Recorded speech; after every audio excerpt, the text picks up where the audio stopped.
Well, hello there. Welcome back to another Blizzard video. Last time I was talking about Tokyo Ghoul Purple. Today we're talking about Tokyo Ghoul Red. So I'm gonna go through all the red cards and kind of the decks that they make. This is gonna be a little bit faster than the last video, simply because red there's only two decks and there's no structure decks, and the two decks are very obvious. Again, the decks make themselves here. There are a few changes you can do, but I mean, how I see it, there's only two real options here. And again, we'll be using ExBurst.dev. So I highly suggest you go over there to, test deck making or deck making, theory crafting, or just reading cards. This is the place you want to be if you're thinking about trying to learn how to play the game, or how to make the decks. And of course, planning, because Japanese stuff comes earlier, so you can plan what you want for the Japanese stuff, and then when the English stuff comes out, then you can go ahead and get it. First off, I'm gonna read the red cards, and it's split basically into two. So purple, I didn't mention this, but purple lore-wise is Tokyo Ghoul. So Tokyo Ghoul is kind of split into three parts, at least the anime is. There's Tokyo Ghoul, and then there's Tokyo Ghoul Root A, and then there is Tokyo Ghoul Re. And oftentimes they do this, like you notice that the yellow is the later stuff, and then the purple, red might be the earlier stuff, right?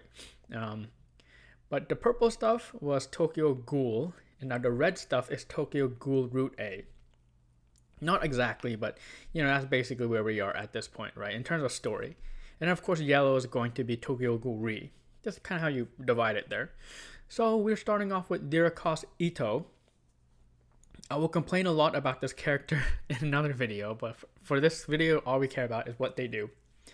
Red, okay, so I should say it as well. Red is split into kind of two things. There's two factions. There's I don't think they label, but it's basically the Ghoul faction, I'll call them. Kaneki and Ayato Kirishima. And then there's also the CCG.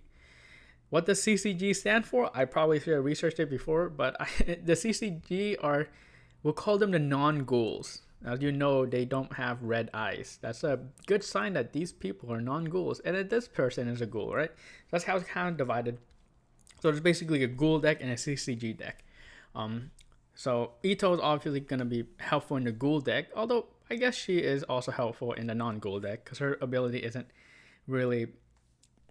Anyways, Ghoul, the thing about the Ghoul deck is that it does rely a lot on health manipulation. I'm sorry, when I say health, I mean life point manipulation. So that's what the red Ghoul deck is all about. And then the red CCG deck is basically about going wide. You want to go wide. You want to summon a lot of characters on your field to have the CCG affinity, and then you get effects based on that. So, kind of basic kind of mechanics here. With Ito, if your life is 4 or 5, you draw one and discard one. If your life is 3 or less, draw one. Now, I think this card is personally terrible because if you're at the point where you have 3 or less lives, you're probably not playing zero cost cards anymore. You're probably going to want to play your big guy so that you can end the game early. And even if your life is 4 or 5, that means that you have already lost at least 2 life points. And again, at that point, you're probably at mid game, and you really don't want to be playing zero cost during your mid game. So I think Ito, it would be Ito. It's pretty bad. Ken Kaneki, you want to use a zero drop because you have raid. It has a get trigger, which is nice. Ayato is going to be another raid target, and so there you go. It has no abilities. Almon, I'm going to call him Almon, is going to be another raid target. So, of course, he has no abilities. Again, he is the CCG guy. And then Juuzou, I'm going to call him Juuzou, is also CCG. Again, this card is another raid target. And yeah, so all these are raid targets, so they don't really have abilities. But Ken Kaneki with get is nice. Ayato with draw is nice. Almon with get is nice, and then of course Juuzou with active trigger. Again, not the greatest early game. You really want, in my opinion, you want get and draw ones for the zero cost cards. but the active is always good during end game and mid game. Saito is going to be that guy where you make him cost, or you make him make 2 energies, but then he discards himself. So very similar to what we saw earlier. Again, he might be useful in some cases, but you probably want to use Hideyoshi. Now Hideyoshi is your premium, like remember I said Hinami was your premium 0-drop in purple. Hideyoshi is your premium 0-drop in red. He's so good that he's the only CCG character that I use in my Ghoul deck. So that should tell you that he's worth playing. He's the draw 1, discard 1. Again, he's Hiname, but worse. Technically, Hiname has less BP, but let's be honest here, you're not attacking with your 0-cost cards. So he's super good. Just being able to discard 1, draw 1, and discard 1 again. The theory is you're trying to search for early game cards if you need it, and trying to send cards that you don't need into your discard pile. And yeah, he's just super good. 1-drop Ken Kaneki, again, life manipulation. If your life is 5 or less, it gains 1,000 BP. So from 1,500 to 2,500, whoa, so much BP. And on play, you draw 1 and discard 1. So again, basically that first ability is, in my opinion, kind of useless. Again, this is a 1-drop Ken Kaneki, so it's a raid target, really. But he has the same ability as Hideyoshi. So that's super strong. For a 1-drop, that's pretty good. Ayato is going to be also another 1-drop with Step. Honestly, Step in this deck for him is actually pretty good. Like, this deck plays super aggro, and so having a 1-drop Step is really good, especially since he is a raid target. Unfortunately, this card doesn't have a trigger. Usually Step cards don't have triggers, so that's a little bit unfortunate, but again, really good, really strong early game. You can apply pressure early on. We have 1-drop Almon from the CCG. Look at the top 2 cards of your deck and then reveal 1 CCG, or Almon's Push-Up. Now, Almon's Push-Up is the final trigger. It's the final trigger. So you're always going to be playing 4 Almond Push-Ups in your CCG deck. Honestly, you can technically play Almond's Push-Up in the Ghoul deck if you want to, if you're that type of guy. And he can add a CCG card or Almond Push-Up to your hand. So that's super strong. Like, basically, you're always able to add a card to your hand with this ability. It's super strong. And then, of course, if you add one, you discard one. This is also your color trigger. I think red, personally, has the worst trigger color, So, oftentimes, you might be able to get away with not using any color triggers when it comes to red. But, of course, this card has a good on-play ability, and it is a raid target. And it's a 1-drop, so you definitely want to play him. Juuzou, 1-drop. This card doesn't have a trigger, which again is not the greatest. But if you have 4 or more CCG on your field, it gains 500 BP. So from 2-5 to 3-0, which again, 3,000 BP is not good. You really want 4,000 BP. That's the range you want your attackers to be at. So he's not very good. He's not a raid target, or I'm sorry, he is a raid target, but that's really the only thing good about him. I don't think his ability is that good. He doesn't have a trigger, so whoop-de-doo. Takehirako, I don't remember this character. It's one of those characters where it's a 1-drop, but it gives you 2 energy regeneration, but you have to send 1 card on your field to your hand. So again, it's really good if you need to have a lot of high energy cards. Like you want your cards to give you a lot of energy regeneration, or a lot of energy generation. But spoilers, there's like not many, at least for the CCG side, there's like 1 card that's more than 4, and this card can reduce himself. And so a card like this ends up not being the greatest, in my opinion. And again, no trigger. 2-drop Ken Kaneki. We're getting into the life mechanic here. So once per turn, you can add a life card to your hand, which is it's a super interesting mechanic. Basically, you're hurting yourself, so you're making it easier for your opponent to win. That being said, though, you will get a card to your hand. Keep in mind, in this game there are triggers, right? And so if you get a card to your hand, you basically lose that trigger. So, in certain games when there are no triggers, that's getting card advantage is nice. But in this game where triggers exist, card advantage isn't always the best thing. Sometimes that trigger is more important than getting a card. So even if you get a card from your life to your hand, that's not always the greatest thing. It's great if it's like your final trigger, if it's not your final one, but you know what I mean, right? And it gets 1000 BP during this turn. And then when it dies, and if your life is 3 or less, you can place one card from your hand to your outside area, and then get to choose one of your characters on your opponent's front line and rest it. So kind of, that's not bad. The reason why I say that's not bad is because, again, you're going to be losing a lot of life early game from your own abilities. So being able to have the opportunity of resting your opponent's cards makes it so that you can take less damage in the late game or the mid game. So I actually think his retire ability isn't bad.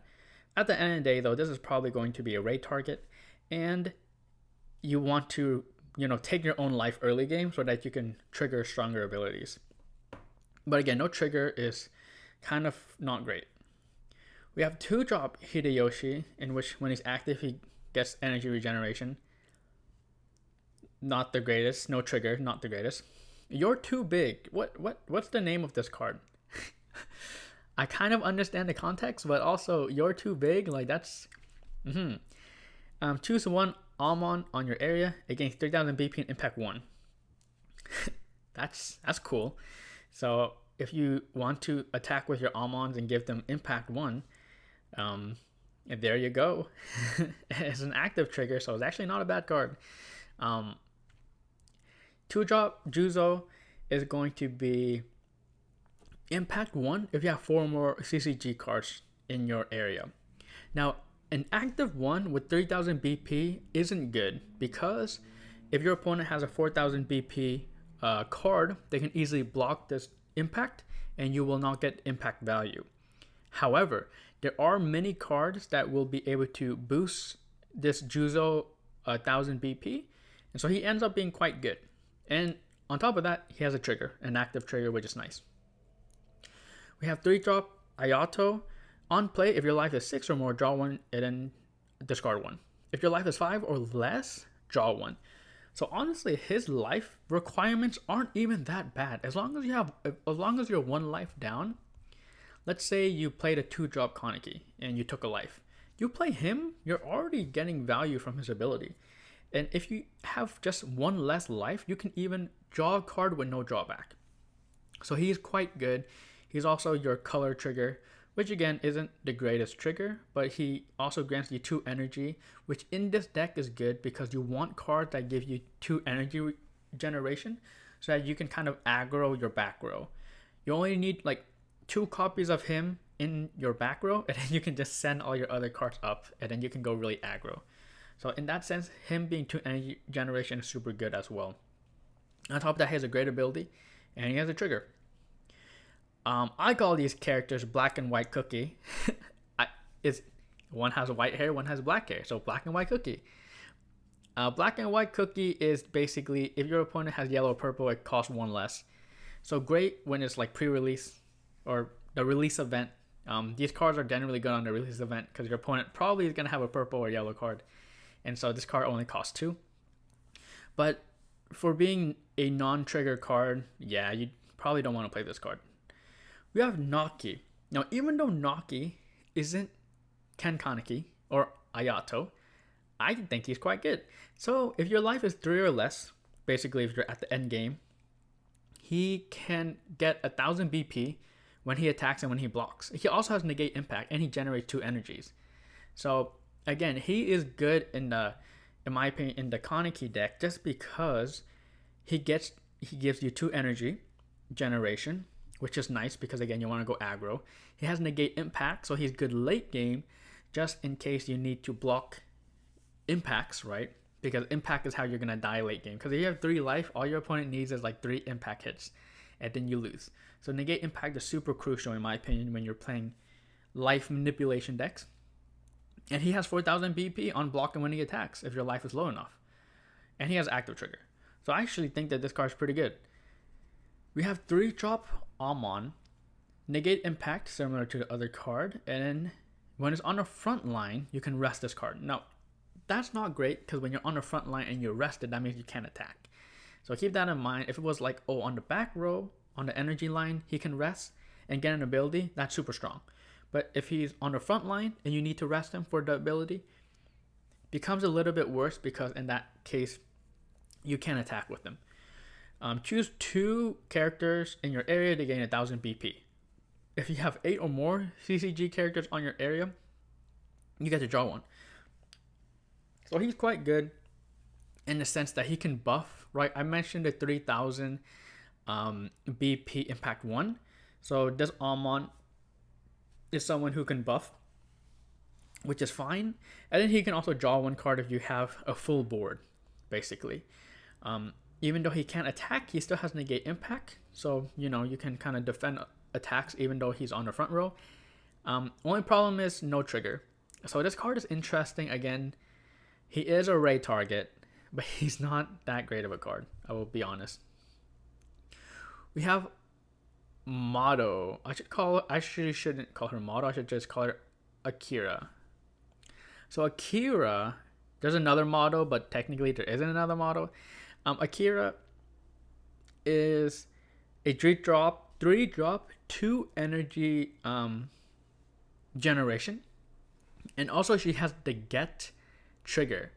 The get trigger is pretty rare on a usually you see get triggers on raid cards. I think all raid cards have the raid trigger, which you can add it to your hand, right? Or you can raid with it.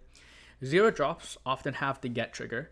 And also oftentimes 2 action point cards have get trigger. So I lied. Oh, here we go. Here's a 2 action point card who has a get trigger. So generally speaking, 0 drops have get trigger and 2 action point cards have get trigger. Not always, but those are where you see get. And so seeing get on a 3 cost is interesting. So I like that. Hopefully that's not wrong. Hopefully that she actually has a get trigger.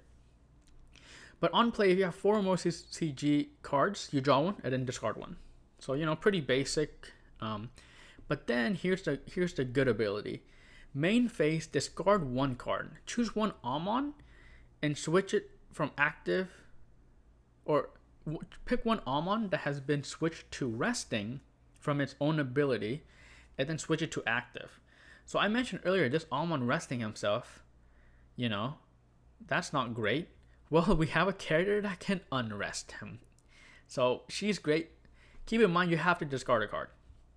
So Amon can buff 2 characters, including himself, and you draw a card. And then you can use Akira to unrest him and discard a card. And that's good because technically you might be like, oh, you're just breaking even on the card. Well, what you can do is you can discard like a 0 cost Hideyoshi, and then you can draw a raid card or like a special trigger or something like that. So she's super good to interact with your Amons. And she generates 2 energies, and she has the get trigger. So a very, very, very good card, in my opinion. You have Algiri Tree. Algiri Tree is your field. And you can rest this card, discard 1 card. And then if your life is 5 or less, one of your characters get 1,500 BP. So this card is awful. I mean, again, I think red Ghoul is an aggro deck, and so having 2 energy generation is good. I mentioned cards that have the get trigger. Usually field cards have get triggers. I think every field card has a get trigger, so that's pretty common for field cards. But discarding a card just to have 1 character gain 1,500 BP is a steep cost. I think that cost is way too high, and I don't think this card is very good. I love the scene though on the card. I love the scene that it's depicting. Amon's push-up, like I mentioned before, is your final trigger. May I Ask Your Name is also a final trigger. Again, you can use these interchangeably, but you definitely want Amon's push-up for the Amon deck, 100%. Please do not use May I Ask Your Name in the CCG deck. That would be troll. We'll get to that. 3-drop Ken Kaneki. This card is a great card if you have less life. This card can't or actually I shouldn't say that. This card can remove your life. On play, you can add 1 card from your life to your hand and then draw 1 card. See, now that's pretty okay because you play him, you get a card. And again, you need less life to trigger these good abilities. 5 or less life, he gets 500 BP. So if we have 5 or less life, he has 4,000 and can start attacking and not get blocked by 4,000 BP bodies. And if you have 3 or less, negate impact. So there you go. You can kind of go aggro with your life, and if you have 3 or less life, at that point you don't want to take any more of your life, and then you have a bunch of cards like Ken Kaneki here that can negate impact. Ayato Raid. Now this Raid on play gets double attack. Now he only gets double attack when you play him, but hey, double attack is good. It's almost like very similar to Toka. It's almost as if they're siblings, right? And then on retire, this is a great ability. Play 1 red card with 1 or less energy and AP from 1 or AP cost of 1. If you have 3 or less life, you can play a 3 cost card instead. Now that's very strong because as you're gonna see later, the Ghoul deck literally just uses 3 costs besides the 2 raid cards, and so it's very easy to summon another 3 cost card. A lot of them are very powerful if you have less life. At that point where you have 3 or less life, you're going to be summoning the strong cards, right? The strong 3 cost cards. So I think he is just pretty good as a double attacker, and his ability when he dies is really strong too. You have Noro for cost. Again, this is another card that you can take a life away. Like when this card dies, you can take a life away. And if you do, you can put this card in your area rested instead. So basically, you're changing like a BP to summon this guy, or a BP. You're exchanging a life to summon back this guy, or you can place 2 cards from your hand into your outside area and add this card to your hand. So basically, ditch 2, add him back to your hand. So basically, if you have this guy, he's not going away anytime soon. You have your Raid Amon. Raid Amon. Again, on play, if you have 4 or more CCG cards in your area, draw 1. Hey, pretty good. You want to go wide, and what helps going wide is having cards to go wide with. On front line, you can rest him. There we go. He interacts with Akira because you can rest him, and then you can unrest him with Akira if you discard a card. And Amon lets you draw a card. There you go. And then you may place 1 Amon's push-up, which once again was that final trigger, from your outside area to your removal area, and if you did, set 1 of your AP cards to active. So basically, you can play him for free almost. As long as you have Amon's push-up in your discard pile, honestly, it might come to a point where you just literally discard your Amon's push-ups just so that you can trigger this ability. Ideally, you want to play them if you have the cards in your hand. Right, so I see with this CCG deck that since you're drawing a lot of cards, you're going to have a lot of cards to play.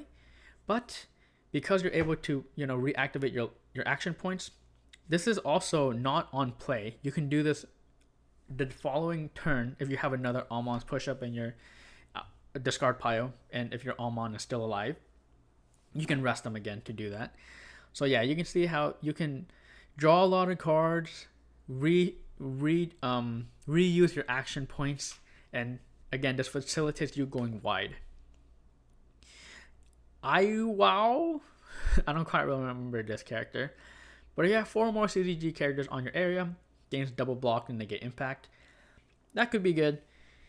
And then you has a draw trigger as well, so not terrible, but there's better options for your CCG decks in my opinion. And then you have Yukinori, and on front line, if you have Juuzou, if it's on your front line, you get to choose a Juuzou and you can have it gain 1,000 BP. So once again, great interaction with the 2-drop that has impact 1. You pair this guy with your Juuzou, so now your 2-drop Juuzou has impact 1 and has 4000 BP, so very, very strong in that sense. Your Raid Juuzou. Alright, this is the strongest card in Tokyo Ghoul set. This is the strong card. I'll talk about it later, but this is going to be the most expensive card in the set, in my opinion. Obviously, the most expensive SR, not like 3 stars, but this is a great card. So, if your field is filled with CCG cards, this guy is played for free. Now that already is pretty strong, right? So if your board is full, obviously if your board is full, you ideally want a Juuzou on your front line to raid on top of. Because if your board is full and then you raid a Juuzou on your energy line, then if you move that card up to, if you move him up to your active or to your front line, then you have to remove from play one of your front line cards. That being said, though, you technically don't need to move him up. I mean, you're losing the active value. But anyways, on play, choose one of your characters on your opponent's front line equal to the number of CCG cards you have times 500 for the BP and retire it. So that's why I'm saying, like, you don't want to remove from play one of your CCG cards, because you want to have full 8 CCG cards on your field so that you can remove something with 4000 BP on your opponent's front line. So basically what I'm trying to say is Raid Juuzou is removal, and he can, obviously he can remove smaller targets if you have less cards on board, but generally speaking, this is kind of a late game card because, again, you want to have 8 CCG cards on your board when you play him. You want to raid him on your front line, or you can raid him on your back line and not move him up and remove something. So I'm a big believer in this card. I think this card is super strong because he's removal and he can be played for free. Like, being removal is already strong. All right, we've seen cards like this that remove, already really strong, but he's even stronger because he can be played for free. Now that's strong. Again, you need a full board to trigger him, and you want to play him in the right place. But you can play him in your back row and still remove your opponent's card. So, super strong. And he can be played for free, by the way. Super, super strong card. Owl Suppression Operation is your special trigger. He basically has Juuzou's effect, but double the power. So, basically, 1000 power for every CCG card. And you can blow up something on your opponent's field. Basically, there are 4 CCG cards. You can blow up something with 4000 BP. And more if you have more CCG cards. You have 5-drop Kaneki, who is 5-drop, so you have to have like a 2-drop on your board in order to summon him. But when you summon him, he does have impact 1 and damage 2. So if your opponent blocks with him, they're going to take a damage. If your opponent doesn't block him, they're going to take 2 damage. So super strong. And then at the end of your opponent's attack phase, you have to either get a life, you lose a life, or you retire this card and draw 1 card. He does have 5000 BP, so he can block everything and be fine for the most part. You can also use him to block something with 5000 attack if you need to. In that sense, you're not really losing anything. If you want to keep him around, you will be punishing yourself, but he does always get damage off because he has impact 1 and damage 2. He basically always gets damage off unless your opponent has like a nullify impact. Or you can always choose to get rid of him and draw 1 card. So yes, basically, kind of feels like a mid-game card. I know it's weird to call him a mid-game card because he's, costs 5 energy and has 5000 BP. But it's like once you have 3 or less life, it's going to be hard to justify using Kaneki because like if you keep him alive and like take a life, then you have like 2 life or 1 life. And then all your opponent needs to do is do a little bit of removal. And if they go all in with the energy line and then, remove 1 or 2 cards on your board, then you're basically toast. So kind of a hard card to play in my opinion. Even though he's really strong, you really have to make an important decision. Do you want to keep him around? You want to keep him around, or do you want to remove him? So not the greatest. Tatara, again, 5 costs, but costs 2 action points. He always plays as active. When your life is 5 or less, choose one of your opponent's cards on the front line with 2,500 or less BP and retire it. If your life is 3 or less, then it could be 3,500 BP instead and retire it. I don't think this card is very good. The reason why I say that is because removal has to be 4,000. We cannot remove cards with 3,500 BP because oftentimes your opponent is only going to have 4,000 BP on their front line. And so Tatara as a late game card doesn't feel great because he isn't going to consistently get rid of those, bigger, nastier cards. And also you need your life to be pretty low when you summon him. Also, he takes 2 action point, and when you only have 3 life left, a card that costs 2 action point is a big investment. We have Half Kakuja. It's a special. It's the special trigger. It costs 5. All right, keep that in mind. It costs 5, and it requires 2 action. That being said, though, if you have a Kaneki on board, it only costs 1 action point. So generally speaking, this card only costs 1 action point. Choose one of your character on your opponent's front line with 5,000 BP or less. Retire. If your life is 3 or less, you can choose one Kaneki and give it 1,000 BP until the end of the turn. I think this card is way too expensive. I think as a 5 cost card, again, needing a 2 energy generation on your back line is already not always the easiest to get. And so this card costing 5 energy seems way too high. And then the additional payoff is if you have 3 or less life, again, if you're losing, you get to choose one of your Kaneki and you give it 1,000 BP. That's not great. Like, most of the times, their Kaneki are probably fine, especially your raid one with 5,000 BP. So I don't think this card is good. This is one of the reasons why I think that Red Ghoul is actually the worst deck. I'll talk about the deck, but this does not help that. We have Big Boy. We have the 12 cost Kisho. I don't know what I should call him. I haven't even talked about this guy yet. Arima. I'm going to call him Arima because I'm pretty sure that's what they call him in the anime, Arima. So this is a 12 cost, 2 action point card. So this guy is expensive. Very, very expensive. For each CCG card you have on your area, reduce this cost by 1. So if you have a full board, this guy costs 4 energy. But if you have a full board, you have no space to put Arima. So let's say you have 7 CCG cards on your board, and one of them is a 2 energy producing card. So you're generating 5 energies, and you have 7 characters. Then you can summon Arima. And again, you're using 2 action points when you summon him. Those are the conditions where you summon him. If having 6 CCG cards and having 2 of them in your energy line producing 2 energy seems a little bit difficult, but that can also be the case as well. I'm just kind of talking about how you summon this guy. He plays active. If you have 8 or more CCG characters on your area, it gains impact 1 and damage 2 during this turn. So super strong because similar to Ken Kaneki, he also gets impact 1 and damage 2, and he played as active and has 5,000 BP. He doesn't yeet himself at the end of your opponent's turn. So once you summon him, your opponent does have to deal with him, because if not, he is super strong. So again, this is the big boy. This is the payoff that you get when you have 8 cards on your board, or 7, and yeah, super strong. Let's go on to the decks. The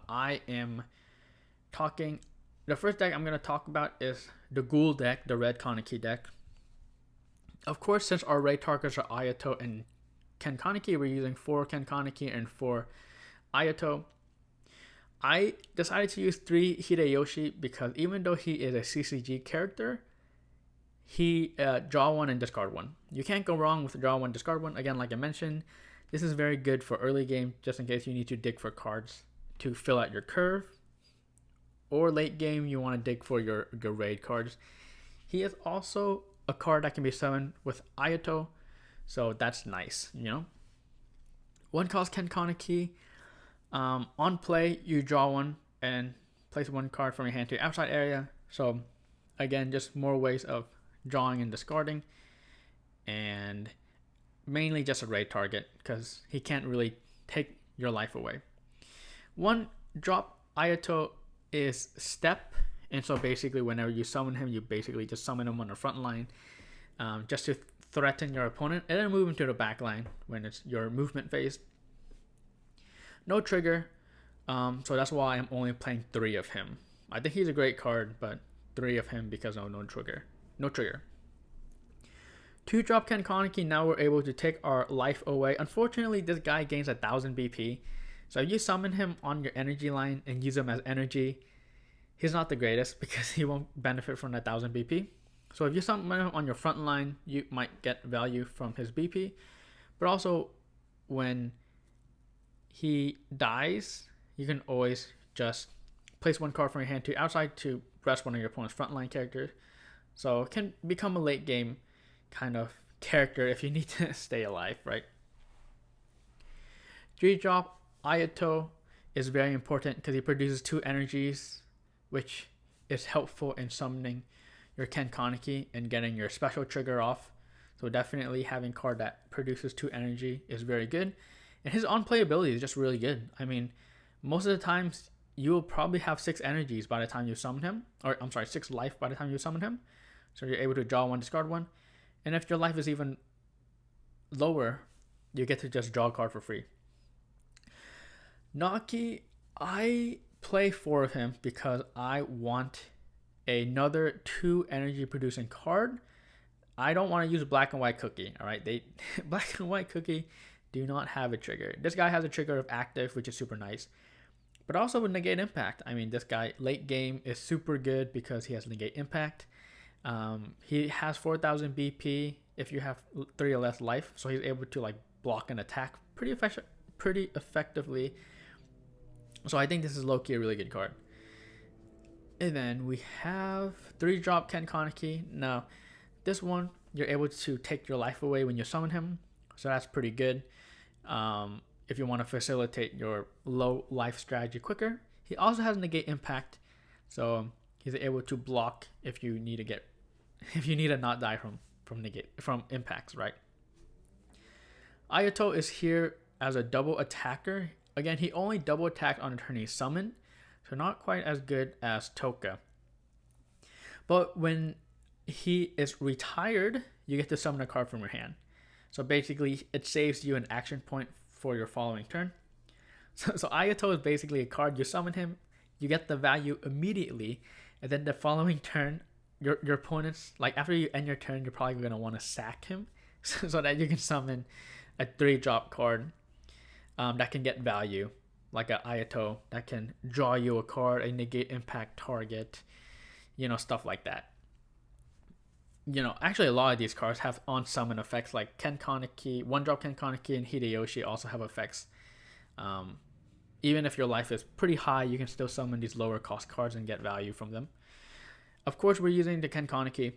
I'm not sure how good this deck is going to be because you're going to have to manage your life really well when you summon this guy because he's kind of just a liability.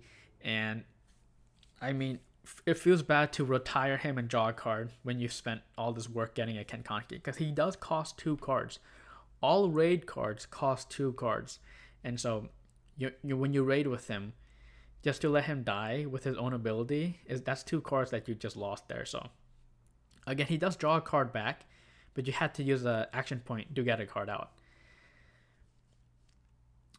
Final trigger, of course, and again, I think the special trigger is just so bad. It shouldn't cost 5. It costs too much. Again, I know costing 5 is normal because, Kaneki costs 5. So when you are able to summon him, you should be able to use this card. But again, I just think it's too expensive. And I don't even think the payoff is that good. 1000 plus BP really is only useful for like the 1-drop Kaneki. But even then, it's still like 5,000. 3,500 BP, which isn't even that good. So again, this deck I think is going to be very hard to play. The The payoff isn't even that good. The special isn't that good. So, not the greatest. For the CCG deck, on the other hand, I think that this is going to be the best deck of the set, because we use the best card of the set. 4 Almonds, 4 Juuzou, and 3 Hideyoshi. Again, we're doing this because we need 4 Juuzou and 4 Almond for our raid targets. And Hideyoshi, in this deck, he actually has additional value because he has CCG affinity, and so he will count towards your CCG count on your field. So he's super good in that sense. This Almond, once again, you can kind of dig for your CCG cards and your push-ups. Again, it might not even be a bad thing just to like search for a push-up and discard it. Probably what you want to do is you want to add the push-up to your hand, discard an irrelevant card, and then next turn maybe AP draw or something. But he's able to get you, I think, everything besides Owl Suppression Operation.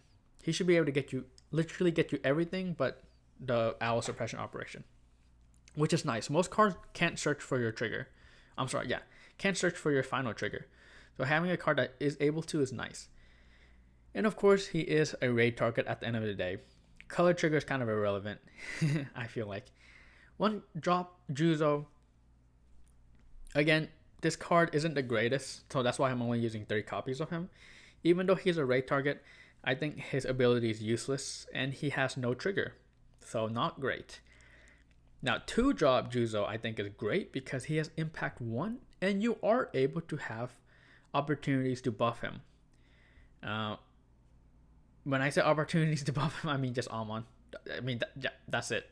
But hey, you have an ability to buff him with Almond. So at the end of the day, he does have a good trigger effect, and he is a raid target. 3 drop Almond, it's nice to have a negate impact. It's nice to be able to buff your weaker characters and draw power. So like, if you don't have your raid Almond, you can still use this 3 cost Almond with your Akira, and you can still have some synergy between them. You don't need the raid to get Akira value. So that's why I think he's good. That being said, though, to draw a card, you do need a full board. So let's say you don't have any of the raid Almonds, you can still draw a card and discard a card with Akira and get the buff value. Akira, like I said, is super strong because she is a 2 energy producing card, as well as Almond here. You only have 2 of them to produce 2 energies. I don't think any of the other cards produce 2 energies yet. So you can play Almond here, frontline or backline. I feel like either one is fine. No trigger, unfortunately. But Akira, great because she produces 2 energies, which might help get your big boy out. And she just has great synergy with the raid Almond, in which you can switch it back to active so he can attack. And of course, your Almond here is able to draw a card when you have 4 or more CCG cards on your board. And he gains additional power when you rest him. And then if you have Almond push up, you're gonna get action points. You're gonna get your action points back so you can do more. Speaking of doing more with action points, Juuzou plays for free when you have 8 cards. So definitely you want to jam out as many cards as you can. Like all these cards before, like all the 3 drops or lower are very good to set this guy up. This guy seems like a late game card because he plays for free. He has 4,000 BP. He's a raid, so he can play active, and he's removal. So again, I think this card already being removal is great, but being removal and able to be played for free, I mean, shut the front door. Come on, you know? I am using Arima here, 4 copies of him, because he's kind of like, you can probably play this deck just having a lot of synergy with Akira and Almond, and then using Juuzou kind of to maybe get rid of Small Fry or be played for free. But Arima is really like the boss monster, and I can see you discarding him with like Hideyoshi early game or stuff like that. But if you are able to get him out, I mean, your opponent's going to have a very difficult time dealing with him. He does cost 2 action points, which, maybe you'll be able to get back with Amon and Amon's push-up. But he does cost 2 action points. And again, impact 1, damage 2. Only on a turn he's... Or actually, it's always, as long as you have 8 characters. So yeah, I just think that this is the best deck. You have the strongest card. You have removal. That can be played for free, by the way.